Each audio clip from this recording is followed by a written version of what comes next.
నా పేరు వైష్ణవి. సో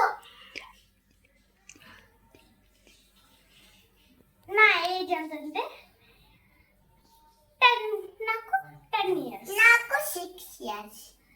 మా చెల్లి పేరేమో వైష్ణవి. వైష్ణవి నా పేరు. నువ్వు ఏ క్లాస్? నేను ఏ క్లాస్ అంటే ఫస్ట్ స్టాండర్డ్